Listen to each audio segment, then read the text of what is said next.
Is religion banned in China?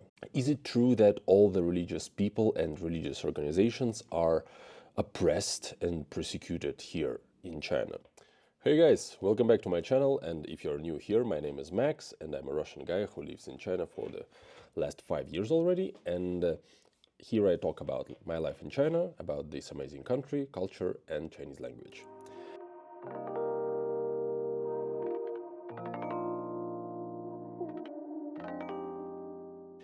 So, and today we have several questions I'd like to talk about, and these questions are: is religion banned in China? Is it true that all the religious people and religious organizations are oppressed and persecuted here in China? Everybody knows that China is a communist country, and the official position of the government is atheism.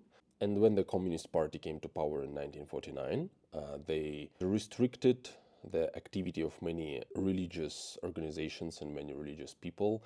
I know that many churches were shut down, many mosques and temples got shut down, and many people suffered from that.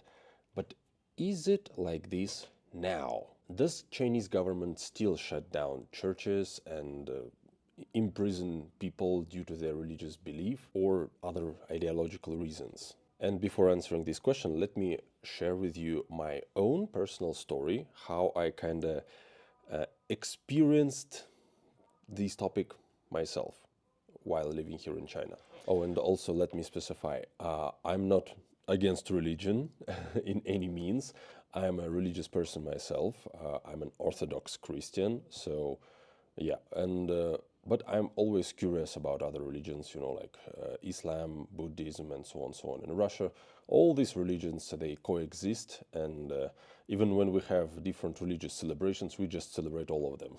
People in Russia celebrate Christian holidays, Islamic holidays, Buddhist holidays, like everything. We just take any chance to have a rest and take a day off work. I told you before that I live in China for 5 years already, and during my third year, I decided to start posting on Chinese social media, doing some sort of like foreigners' life in China vlogs in Chinese social media, like Xiaohongshu, Weibo.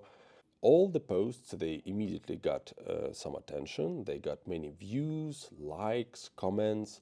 So it was going pretty well. And yeah, I was posting about like random stuff, life in China, me trying cooking Chinese food, and so on, so on.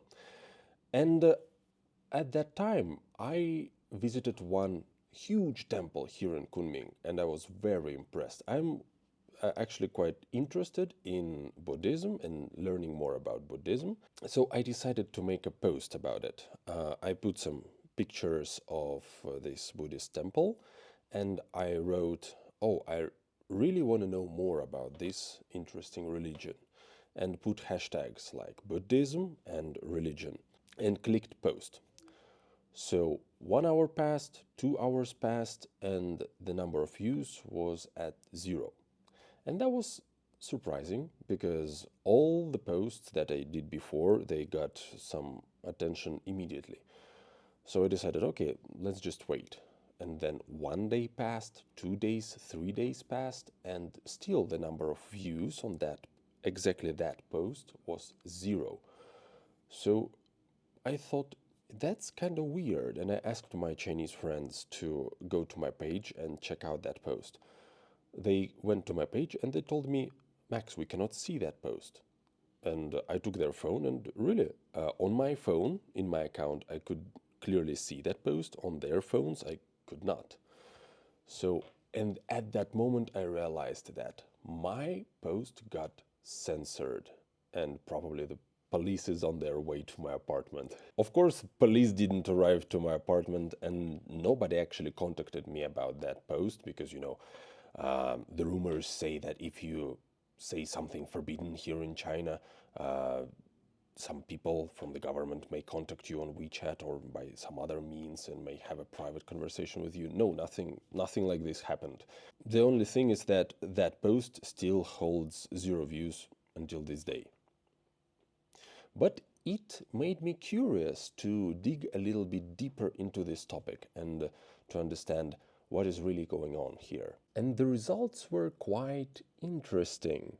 I found out that the government does censor the religious content on social media, but the more and more I learned about it, the more and more I started to realize that it's actually a good thing. Even though there is censorship, not all the religious content is censored on social media. You can still find plenty of religious content related to Christianity, Buddhism, and Islam on social media, but not everyone can post this kind of content. You see, according to Chinese laws, only authorized religious organizations and authorized people can do this kind of content. So if you're just a regular guy who decided like, oh, I want to share my views on like Christianity or Buddhism and started to make threads and posts, yeah, it will be censored for sure. And if you are a foreigner like me, or you are connected with some foreign organization, your posts will be censored 100%. So like ordinary people, unauthorized people cannot do this kind of content, and foreigners and foreign religious organizations, they cannot do it as well, 100%.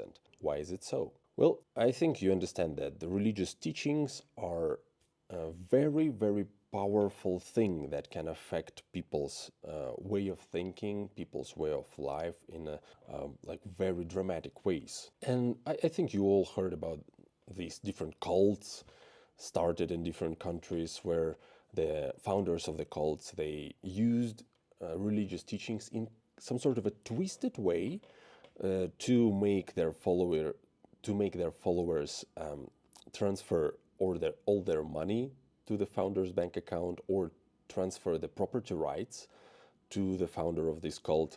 So yeah, as you can see, some people can take the religious teachings and use it in a very twisted way to achieve their own personal goals. That's because religious teachings can be interpreted in different ways depending on the person speaking, the person telling these teachings. Sometimes we have these cults, and sometimes these religious teachings can be used in terroristic aims, extremism, or in anti-governmental opposition, usually sponsored from other countries. So here, religion is not mean of enlightenment. It's more like a tool of gaining personal wealth and doing the ideological and geopolitical warfare. And the government is pretty aware of that, and government is pretty aware of these risks, and they try to protect their own state, and they try to protect their own citizens from the harmful influence. Okay, we understand that the government protects its citizens by restricting the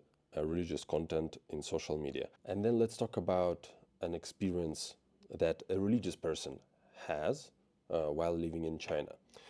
Actually, you can still find a lot of religious content. Yeah, you can go online and find some content from authorized organizations, but if you really want to find some like enlightenment or true religious content, you can just go to the church, and you will be surprised by how many churches are there in almost every city. Churches, mosques, temples. There are 5 main religions here authorized by Chinese government. Let me check.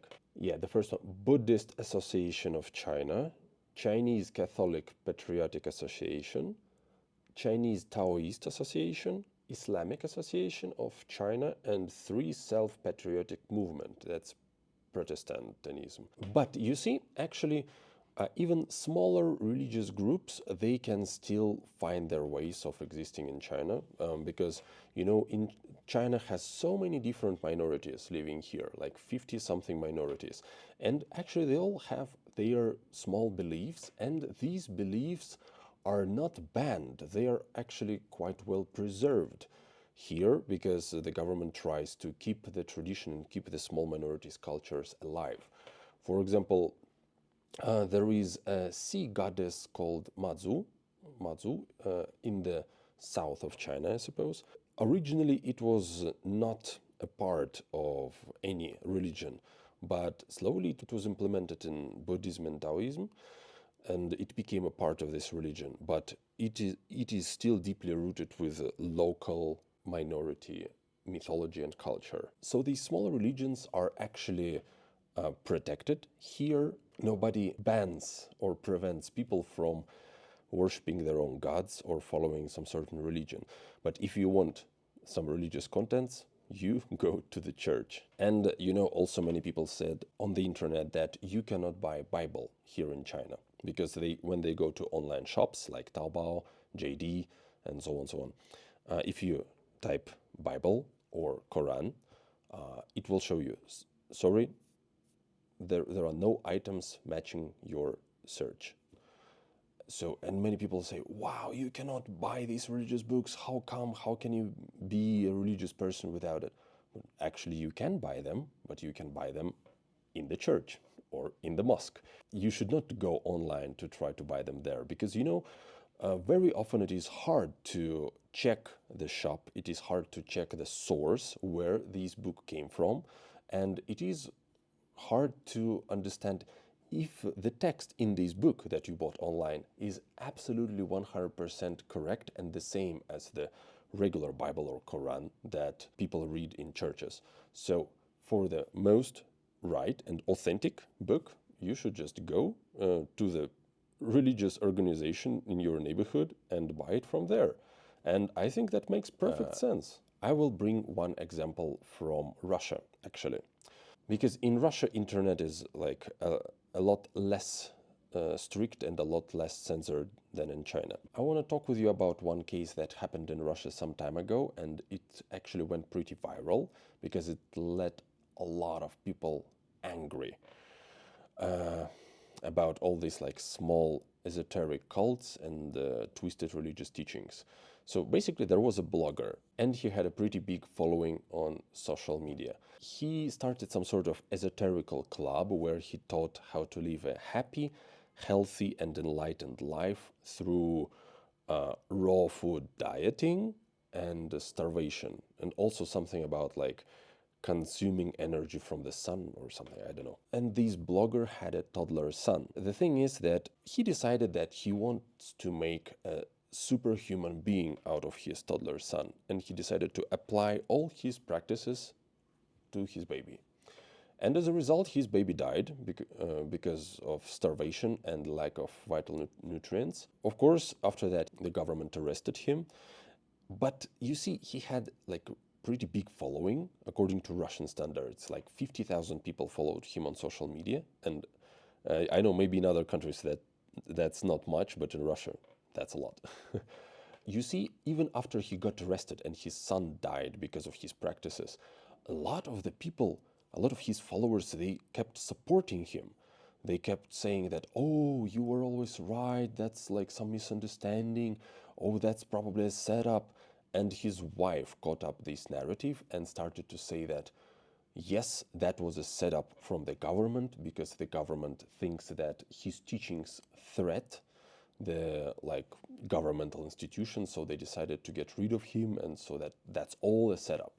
And a lot of people who followed him, they started to listen to this narrative and do all these like anti-government posts and so on, so on. So as you can see, different religious teachings can be pretty harmful and can affect people's lives and people's way of thinking in different ways, and sometimes it may cause a threat to a society and to people's lives and to the government as well. So that's why I think it's a good thing to be protected from such kind of influence, and that's actually what the Chinese government does to its citizens. Because, I can honestly say that in China there is a freedom of religion and there is a ban on religious extremism. I would put it like this. Anyway, this is my understanding of this topic. If you have any other opinion, please let me know in the comment section below. And let me know if you want me to go to the nearest temples, churches and mosques to talk with their priests and get their opinion about this topic. All right, so thank you guys. Please like, subscribe, and see you in the next video. Bye-bye.